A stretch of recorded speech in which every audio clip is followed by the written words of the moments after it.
Creamline Cool Smashers nagte-train na ngayon ang kanilang panibagong starting lineup na pangungunahan ni Bea De Leon. And bago natin yan pag-usapan mga kaibigan, please don't forget to like and subscribe and always pa-hit ng notification bell. Maraming salamat po. Well mga kaibigan, nakita nyo, ngayon ay talagang nagte-train at hinahasa po ni Coach Sherwin Meneses ang mga bench player ng Creamline Cool Smashers. Well, sa naging laban nga po ng CCS kahapon ay nakita nyo naman kung paano maglaro ang Creamline. Kahit hindi ganoon kalakas ang kanilang naging kalaban ay todo gigil sila at walang sinasayang na pagkakataon. Nakita nyo din nagkaroon ng maayos na rotasyon sa mga player na bigyan ng mahabang playing time. Ito nga pong si Alyssa Valdez at si Bea De Leon, which is naging highlights nga po ng game. Nakikita natin ngayon na posibleng bumuo ang Creamline Cool Smashers ng kanilang panibagong starting 6 lineup na posibleng gamitin nila sa mga susunod na laban, especially pagdating ng semis at sa finals. Alam naman natin nagbabago na ngayon ang Creamline Cool Smashers matapos ngang umalis si Seth Domingo at hindi makapaglaro.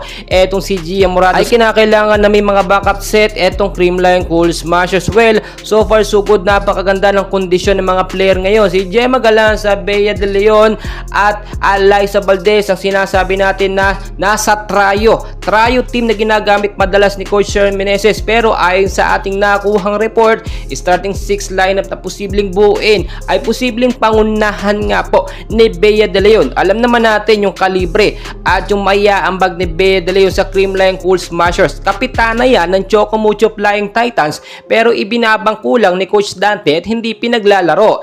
Dito sa Creamline, nabibigyan si Bea De Leon ng magandang highlights. Pinapasok, binibigyan ng playing time ni Coach Sherwin Meneses at hindi lang pinabaliwala. Well, hindi masasayang po yung performance at magagandang play ni Bea De Leon dahil posible talaga siyang gamitin bilang starting 6 lineup ng Creamline Cool Smashers. Loaded na nga po ngayon sa mga star player ng Creamline at posibleng hindi na sila makapagdagdag ng mga star player mulit dito sa Creamline, no? At yung sinasabi natin ngayon na paghahandaan ng Creamline ay yung mga susunod na laban nila dahil nga po mahaba ang conference ngayon, maraming nakapag-prepare, especially yung mga kalibre na mga teams na lumalaban ngayon mas malalakas na. Bukod pa po kasi sa may mga bago silang mga player ay yung sistema nga ng Creamline ay pinag-aralan na ng mga kalaban. So ngayon hindi nila mabasa-basa yung sistema ng CCS dahil pabago-bago yung rotasyon ng mga player. Well mga kaibigan, napakarami pa nating kaganapan. Naabangan po natin yung susunod na laban ng Creamline